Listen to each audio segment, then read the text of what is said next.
Talk about everything, play music in between. Tune in and enjoy Chad's underground scene.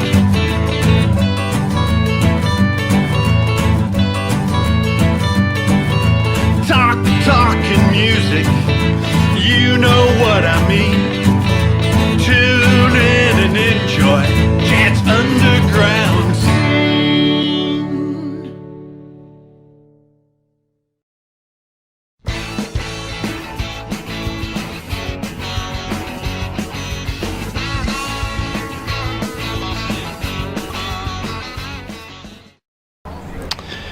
Welcome to Chad's Underground Scene with my special guest today, Casey Royer. How you doing? I'm doing. How are you, man? Good. And we are down here in the, I guess, San Diego straddle. It's almost OC. Surf City. We're in San Clemente, right at San Clemente State Park at my pad. So, yeah, everything's good, man. Tell us how things are going. Chad's my mentor. I'm just, like, after the full-on COVID lockdown, now we're playing shows again. Yes. And DI's doing shows, recording. The Rattlescents are recording, doing shows.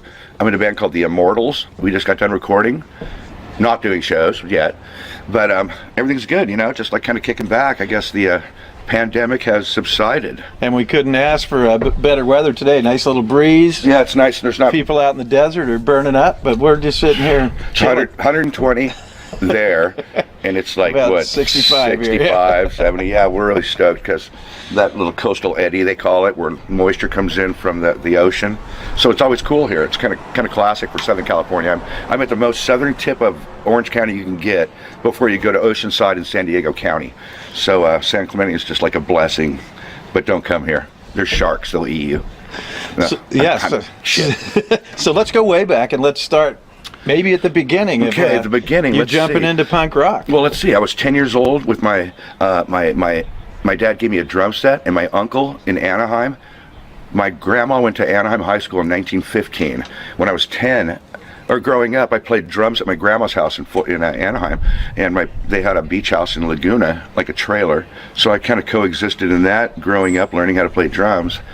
And then I just was playing drums, and I guess, like, to summarize, me and Mike Ness created the first Social Distortion and wrote Mommy's Little Monster in my bedroom at my parents' house. And then he went his way, I went with the Adolescents, and the Adolescents did some heroic stuff, and we did some stuff for a few years and toured and did like this and that. Yeah. And then and you had the luck of being right in the middle of the OC scene, which was an awesome scene. Oh, it was an amazing thing because we're all like kind of upper middle class kids and like went surfing all the time and skating, and we just liked music, so we practiced and played and wrote all kinds of songs about just stupid stuff because it was fun. Who cares? We're just kids that kids whose toys were instruments growing up, just because, because like in the 60s I was like 8, and there's a lot of music while I was in, and then the 70s, rock, all that stuff, 80s punk started, and we destroyed the rest of the musical world. And then we were lucky to have that connection. We both played with Mike Ness. You played with Social Distortion. Yeah. And then he came and played with Easter and toured with us for a couple years. It's crazy how we became iconic. And it's awesome. And then what's wrong with people? We both ended up a few times in the Black Hole. Yeah, the Black Hole, Mike Ness's apartment after his parents' so divorce. tell us a little bit about that whole experience and what went on there, because that was crazy. That was just crazy. That was stuff. insane. We destroyed that place so heavily. It was like they had no clue, because it was like 1977, 76 when punk was just engaging, and our parents and everybody didn't really understand it yet. They thought we were just reckless high school kids drunk or something. So we and it was true. Yeah, that was probably a good description. Mike's parents were having some trouble, so they divorced, and Mike lived at my house for like a year with my mom and dad. We wrote Mommy's Little Monster in my bedroom at my parents' house while his parents were his mom was getting a new pad to live in with his brother and sister. And so they were a happy family then again, and they got an apartment for Mike. Big mistake. Oh. Okay, they got it for Mike and Joey Manforty, right? And we're all like a big crew of underground bros. At that point, we're all like just punk rock. We would go to our own events and our own practice areas. So we had like a little, corruption going right there. So that Mike's place, the Black Hole, is where we went and drank, like the guys in, Rick Agnew and all the guys in the Adolescents, everybody. And just hung out and shared music, right? Oh man! And then we got kicked out of there. And we would share our stories of punk rock and how much more punk rock we were were than the other guy. And then we'd go to the gigs, always like fueled on beers, fueled so heavily on beer. So and then we'd go to the gigs. We had these. Remember the gigs, right? We all like, the punk gigs. You don't want to go, but we're all going because we're like punks. And it's about us, and we don't care about you. You go away. Yeah, it was a great era, man. And then Mike had just. I actually kicked Mike out of Social Distortion, and I was singing for SD for about a year, and then I was the lead singer because I made up Social Distortion. It was my band, and that was with Rick. Yeah, right? and that was Rick playing drums, Tim Mag playing guitar, Frank Agnew Sr. playing guitar, and Mark Garrett, the lost bass player in history, Mark Garrett playing bass, and me singing. So that was an SD, and then we. Just hanging around, just having fun in life, growing up, being in high school, and then we joined Adolescents because I just gave up on Social Distortion, because I'm all like, well, sure, why not? So we kind of all took the guys and merged into that next band, the Adolescents, and then the other band, SD, just dissolved, didn't come back. Mike had a band called Orange County Dustbin with Dennis Donnell, which was like after the first Social Distortion, and then that was his entry into our band, right? Yeah, that's right. And then he reappropriated the name I made up, and just ran with it. But that's okay, Yeah, and then he came to us, and he goes, "You guys don't seem to have a problem with drugs and partying." He goes, "Yeah, he got sober. You think I could join you guys for a while?" And we were like, "Yeah, sure, that would be great." He goes, "Because I think it would be awesome to help me get sober," because he was having a lot of issues where. Wow, I did not know that. He'd have rehearsal and he'd sell all the equipment from Social Distortion, and he'd pawn it all off, get dope, and we had a hard time when we were growing up because we were all kind of druggies, because it was cool. And he was just doing his best to kick it, right? And so he said, "Hey, can I hang with you guys for a while?" And he did, and for several years he played with Easter, and it was great. It was a heavy emotional time. It was really, really a heavy time for Mike. And then when he left, Brent came in. Brent Lyles, and he joined us for another couple of years. So it was awesome. We had two members of Social Distortion. Thank you for saving Mike. But we saved Mike. Me and you. Yes, dude, because he moved to my house for when he was getting abused a little bit when his mom and dad were like kind of splitting. Yeah. And then he went to you for a little salvation after he got sober, and that's awesome, dude. And then in his entry to Easter, hey Mike, if you hear us out there, we love you, dude. Oh, we love him. Yeah, he's awesome. That is so damn. So in his entry to Easter was at the time he's moving out of the Black Hole. Okay, right, exactly. And he had a big party there where we all went and spray painted the whole entire building. We tore out the cupboards. Yeah, because they're tearing the building down. Yeah, they were tearing the building down. Spray painting the Detours. That's when I was in a band called the Detours. The Detours were right between a couple of those bands back then, right? And we took it down, and then he was really able to move on at that point because that was in his past now. That was the breaking point. Yeah, and it was in his past, and he moved forward. And then he went into Ball and Chain and Prison Bound. And then when he got that going, his manager said, "You can't play with Easter anymore. You have to do." Jim Garno. Social D, and So then that's when he moved on to, and Social Distortion did great. After that, it was his Creedence Clearwater Nest, and it was all up. It was good. I love it. All uphill for him. Yeah, I like that kind of music. Awesome. Mike really his story is as good as it gets. You know what I mean? I mean, just like Johnny Cash. I mean, not saying that he sounds like him. Oh no, but it's kind of a parallel lifestyle. Substance abuse, dysfunctional situations, and pulling it off, and persevering and getting to a point where your beliefs took you a place where you didn't think you could get. And so Mike and all of us don't know how we got here. How'd you get here? I mean, my car? My car, and then sometimes I was picking Rick up to bring him somewhere. But there's one story about this guy. I get all this love from all over the world now because of the internet and stuff. So this guy yesterday sends me a picture of a tattoo. It's a tribal tattoo. It's got a DI pup on it, and he's all like, "I wanted to share this with you. The tattoo artist said he couldn't do anything on me because he's old school Hawaiian, right? And he said, I can't, unless you believe it with all of your heart and soul, I can't tattoo you." And he convinced him that DI pup in the band was the most important thing in his life. To this guy that needed to be convinced pretty heavily, and he's all took a picture of it and sent it to me, just like, "Good morning." And I'm all like, wow, I am just, sweet. I'm Mick Jagger without the Mick or the Jagger, right? Yeah, or anything close to him. Well, I don't know. We have two names, first and last. We're close. No, but that was a really amazing experience. I'm sure you have a bunch, but you're the show. You're the host of your own show, so that makes Your stories It's are fun. all. It's fun. You're a I walking got to story. just talk and hang out with my friends. Shoot, and I remember talk playing. shop I remember playing. and we get to catch up and on all the old stuff. So this is a good time. We're going to break away to a video that Easter did with Mike Ness, and then after the video, we're going to talk a little bit about the adolescents and the radolescents. Awesome. This video here is Lights Out in Lawndale from Easter. Here's Easter on video 1.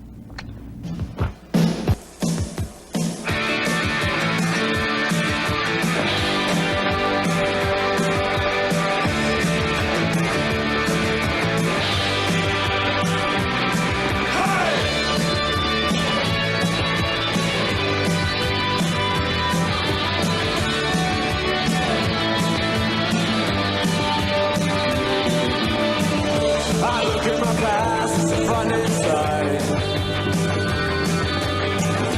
Friends and family are so far apart. Familiar voice in my corridor. A frightened child cries for more. Lights and Lawndale.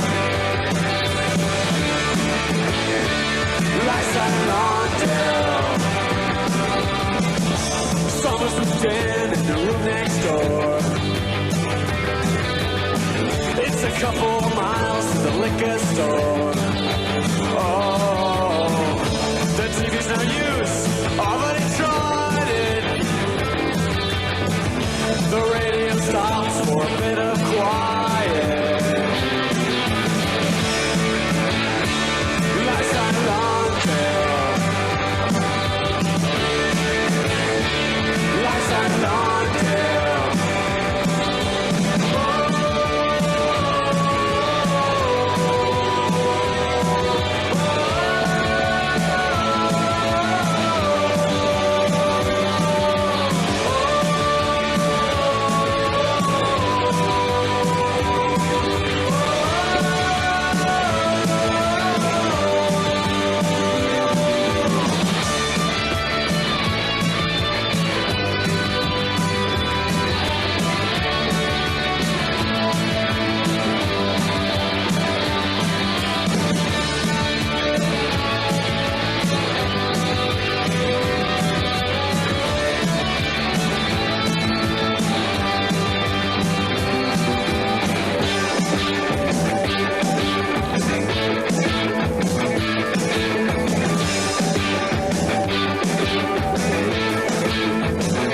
Some people like to lie. Some people try to hide. There's people out there make you a mock. You gotta show them that you're smart.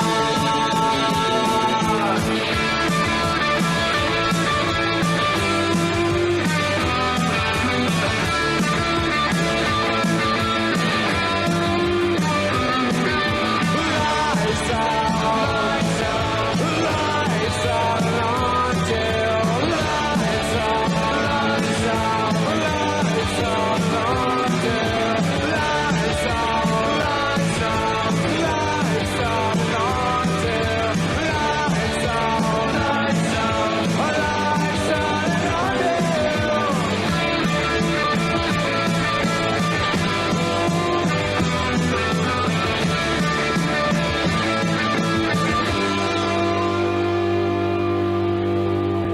Easter, a new band from LA and a producer who's worked with Radio Tokyo, Ethan James. After the break, it's over to Australia. Hope you enjoyed that. And by the way, those cops were not hired for the video. They came to break up what we were doing on the rooftop. Now we're going to move on to adolescents, and we did some hanging out, you and I and the adolescents, and Easter played quite a few shows with adolescents and so many fun punk Such shows. such good Yeah. times. I mean, it was just good times. I mean, it's great. I remember, like, this much of it. No, I'm kidding. I remember quite a bit of it. But yeah, in fact, one show that we played with you guys in Downey, and I think it was Social Distortion and Easter. Is that what it was? Yeah. Mm-hmm. And like you played Lights Out Lawndale, the song, and I don't know what it was or what state of mind we were in, but we're just in awe of your band, because you guys are really good. And like, you know, when I was in Social Distortion, we our first set list had Bowie songs in it, you know, and had you know, songs that had more like, you know, depth other than just like, say, a Van Halen tune, which is good, but just not as like heavy as like Ziggy Stardust or 5 Years or something. So you guys had that kind of like sound. And They had it this was funny, Easter. Mike. They're Easter, and they're called Easter. That's the bunny. You know what like the devil eats on Easter? Rabbit stew. Right, yeah. You know, the Easter bunny. Yeah, I can't get in trouble from an animal.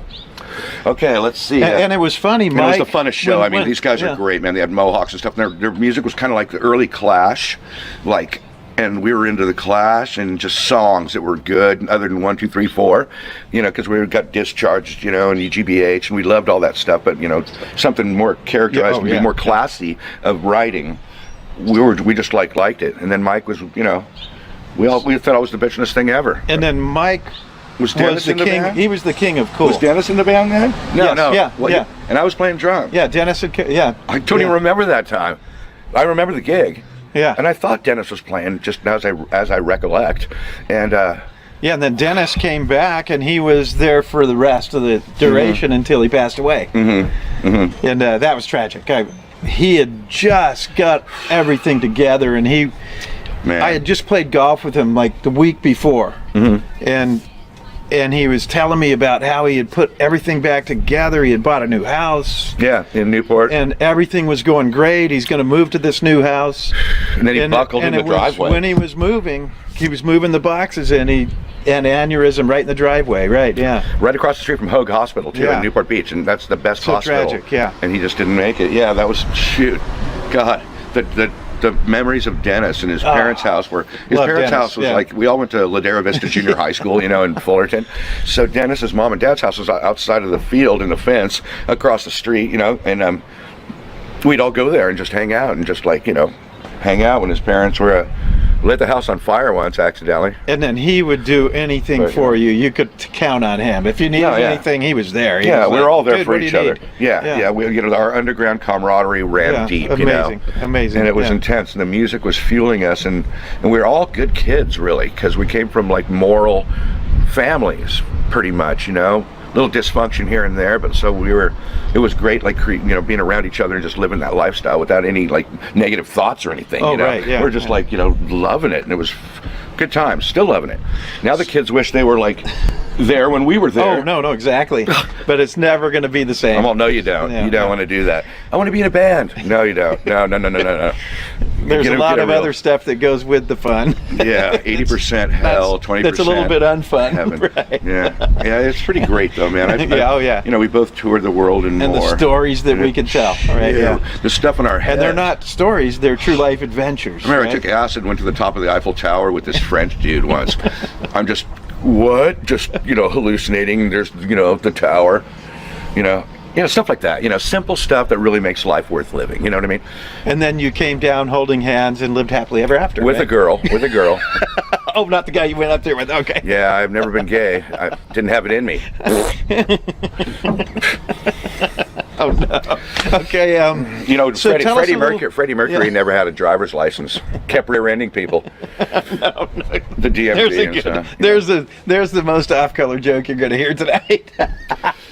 Yeah, gay people. I've been gay for a while. I don't know. Should I say that? No. So start. I mean, happy. Let's go through the adolescence because you have a lot of history with the adolescents, so you know a lot of what went on. So Right, tell us a right. little bit about some of the fun you had with them and some of the it's the kinda great weird. stuff you did. Yeah, back in the day, it was just great because we were over sensationalized by the media at that point because it became a disturbance to society, and we got to be a part of just like a full-on like a 60s kind of scenario riot, you know, against the war. And we were just rioting against everything, I think. I'm not really sure what. You know, stupid things, everything, you know, parents, war.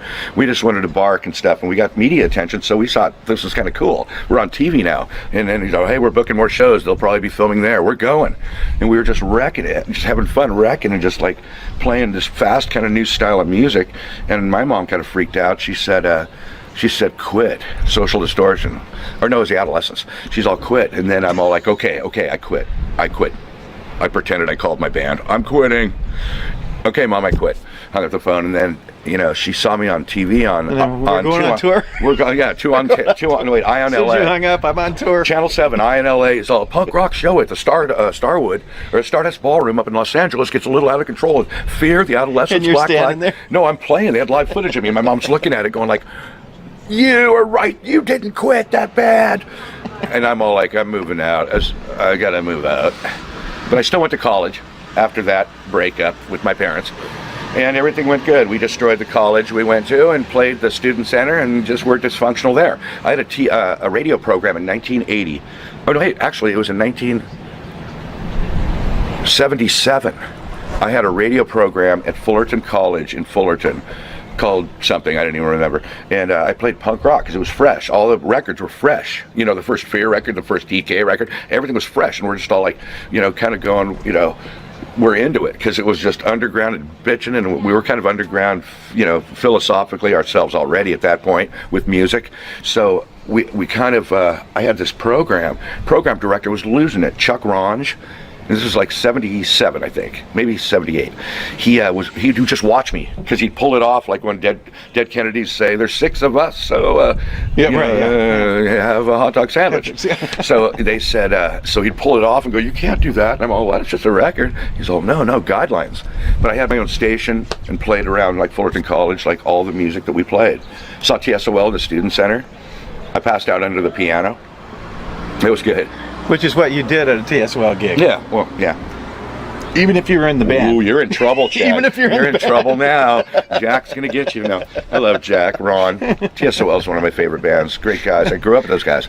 In fact, I just got sent a picture from Todd Barnes, rest in peace, the first drummer's grandma's backyard house where they practiced in 1977. 76, 77.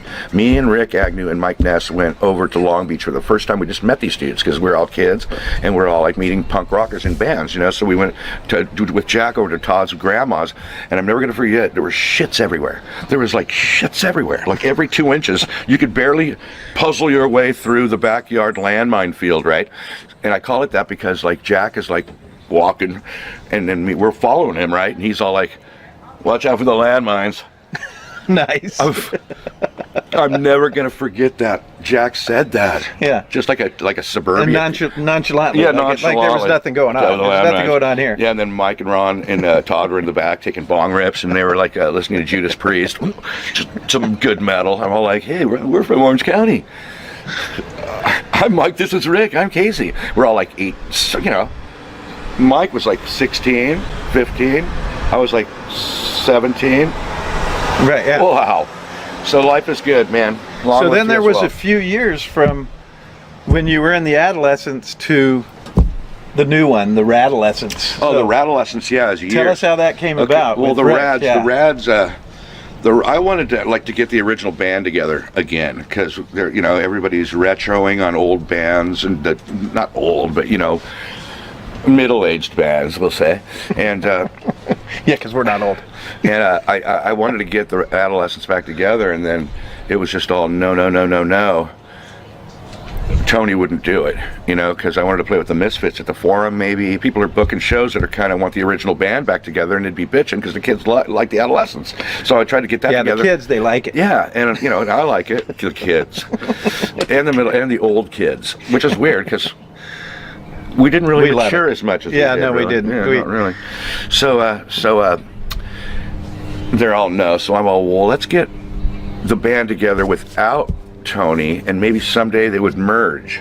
You know, we're both playing the same songs, you know, let's merge, you know, and everything would be happy. We all live happily ever after.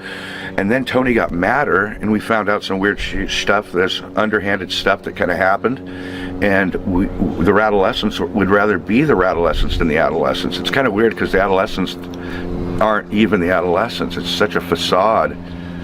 And it's a long story. I don't want to get into it right now. I just want everybody to get along. But so eventually, that it was coming together, and then Steve passed away, and I'm all, oh, there goes that idea. Yeah, I guess now we're never getting together, and then Yeah, everybody. because Steve he got people together. He was So was all love, right? It Yeah, was all crazy, love, yeah. nothing but love. I don't know why he was part of the takeover when they kicked me and Rick out and said that we quit. But I don't know what it is. But I don't really pay attention to things like that are really kind of disturbing. So I just go on my happy way and just do my deal. But so that's The what Rattlescence is the Rattlescence. I like everybody in that band. I mean, it's the you've original. done quite well. Yes, yeah, we're doing really good. We're recording. Pandemic hurt a little bit, but Yeah. We're playing shows though, because Rick Agnew is the backbone of the Adolescents and that's what really deserves that title. But we don't want to be called the Adolescents because they're actually, don't sound like the Adolescents did. But me and Rick kind of do. I remember I had Fletcher. well, and then there won't be a confusion if you keep it at the Yeah, and we don't even Rattlescence, want to right? be in a band with a guy that's kind of like negative and does underhanded things. So Frank Agnew Jr. singing for the Rattlescents is Frank and Rick's nephew, or Frank Sr.'s son. There's adolescents all over. Who was an Frankie original Jr. adolescent, So right? and we're all the three Agnews now, and it's just more fun, like it used to be. We have John O'Donovan from the original Adolescents before I was even in the band. Yeah. So it's just like culturally and historically makes more sense. I mean, when you look at it, it's just like, it's not rocket science to figure out who deserves what and what had transpired between those two bands.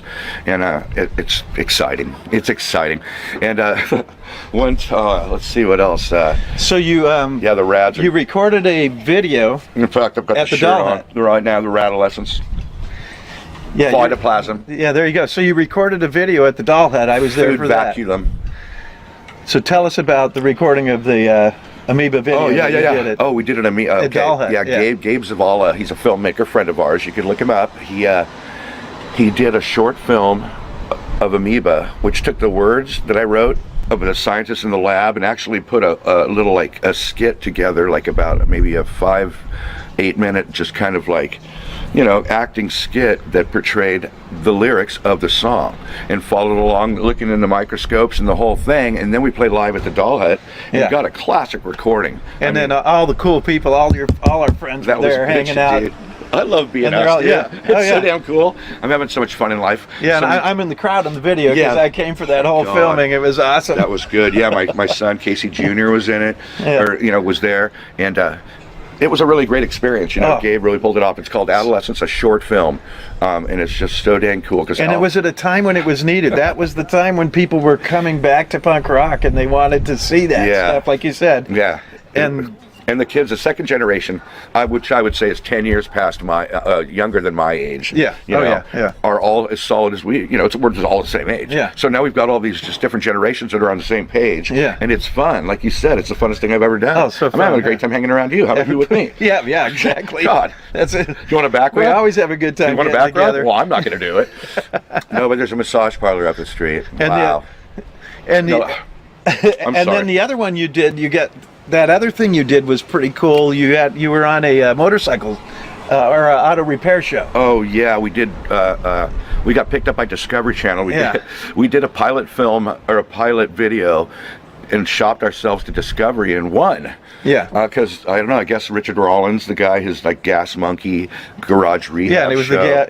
And I think Richard rehab. was a closet Social Distortion fan, and he knows my past, so it kind of helped us get the part. But they destroyed our shop. And then you played on the back of the truck. It was awesome. Yeah. Oh, yeah. We backed out. They put our, my drum set and stuff on a truck and backed out. They're all, here's the new garage. Move that bus. That's kind of super thing. fun, And yeah. they opened it up, and there's us playing on a flatbed pulling out of the garage that they built. God, Richard Rollins and like Garage Rehab put about $100,000 into this garage that we have, and it's just like it's it was an beautiful. amazing time. That was It's a really a beautiful lot of garage, fun. yeah. That was fun. And the Richard Rollins guys are from some of his crew on the filming crew were punkers, and they knew about the scene, right? So when we backed out on that truck, they weren't expecting the Huntington Beach, Southern California kids to all start slam dancing right in the middle of the shoot. Oh no, it was great. So yeah. like everybody remember that? It was so damn cool. And I don't know if you wandered off into that yard. Hi Russell. Hi Chris. Hey Richard. Yeah, I don't know if you wandered off into the property there, into the yard, and all the paraphernalia and weird stuff they had out there. Yeah. They had Elvis, and they had this. Yeah, that's our shop. Yeah. That's all normally there. And then they had these signs, and me and Bernie came out from Big Mess, So we have some photos of us with Elvis and with Marilyn Monroe. Marilyn Yeah. Monroe, and then these signs. It's the funniest signs. Don't do drugs, and all these weird signs. So, Oh man, it's like a circus there. I mean, oh man, I could go on and on about that property, but hey, we're still there, still fixing, really nice cars. I've been on tour and doing a lot of recording with a band called the Immortals. I'm playing drums with now, and then the Rattlescents are recording now too, the new Red album, like the Adolescents Blue album. That's the record. That's what the Rattlescents play. Right. Yeah. Blue album, and then the 4-song EP that me and Rick were on back in that day. So we're recording. We just got done with 4 songs, older Adolescent songs that were on the singles Frontier Records. Hi Lisa. The Frontier Records thing. We got on Call of Duty video game too, Amoeba, Call of Duty. Check it out. It's coming out. oh, sweet. So- Yeah, that's gonna be good. So Lisa Fancher and all those guys, we just I don't know, I lost my train of thought. I've got so much action-packed adventures in my mind. That's it. So, but So we're gonna do a couple of breakaways here, we are? Yeah, I thought I so- just mentally broke away myself and personally. then we'll come back and finish. So Double breakaway. now, Who is- since we talked Where am all I? about the Rattlescents video, Amoeba, we're gonna show it to you. So stay tuned. Here's Rattlescents. the Amoeba by Rattlescents. Rattlescents. Oh, I remember what I was saying.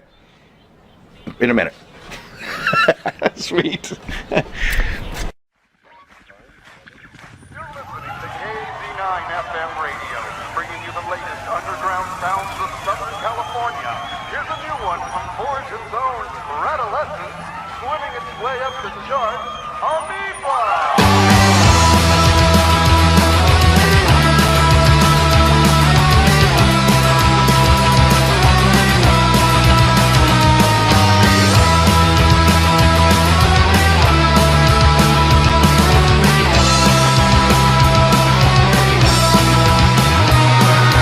We are scientists in our labs, looking through the microscope. The little glass sides, they never lie. How can this small mind go? I've never seen anything like it before. This amoeba's got a mind of its own.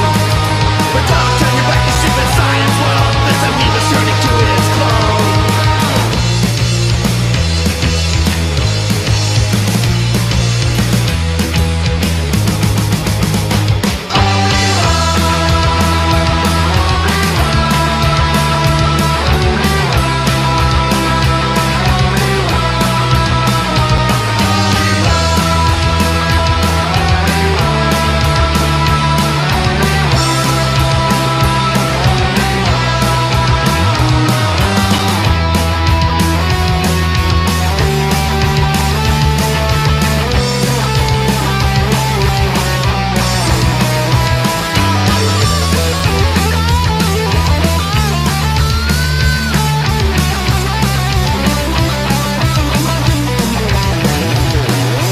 One cell creature, one cell thing. You hardly know it's alive. No legs or arms or eyes it sees. It eats, it grows, it's unholy.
Amoeba, amoeba, amoeba, amoeba, amoeba, amoeba, amoeba, amoeba, amoeba, amoeba, amoeba, amoeba, amoeba, amoeba. Well, I hope you enjoyed part 1 with Casey Royer. Now we're going to go out with a little video for you to watch. And remember, tune in next week to part 2 of Chad's Underground Scene with Casey Royer. All right, we're Wait, going is this to the one play right you here? a little Ramones Is that song the first? here. Was this the first note? Right. Yeah, it'd be, yeah. Oh, IBL. There we go. There we go. Okay, sorry. All right, we're going to play some Ramones for you. Now we're gonna play some Ramones This for one's you. called Beat on the Brat. With a baseball bat. 1, 2, 3, 4.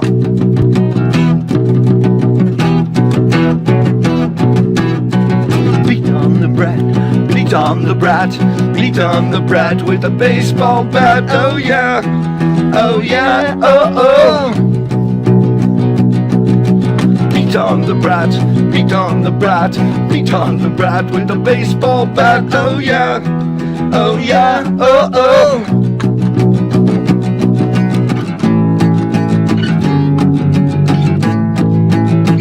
What can you lose? What can you lose?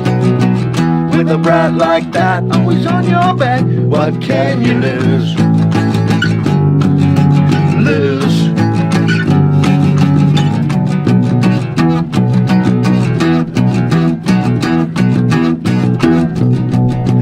Beat on the brat, beat on the brat with a baseball bat. Oh yeah, oh yeah, oh oh. Beat on the brat, beat on the brat, beat on the brat with a baseball bat. Oh yeah, oh yeah, oh oh. Dee Ramone. Yeah. What can you lose? What can you lose? With a brat like that always on your back, what can you lose? What can you lose? Everything.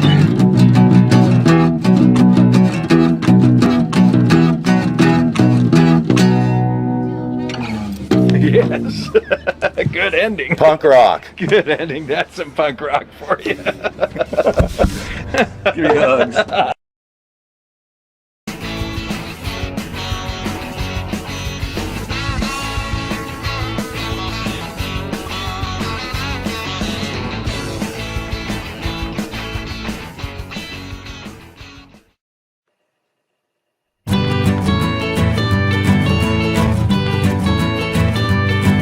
We talk about everything, play music in between. Tune in and enjoy Chad's Underground Scene.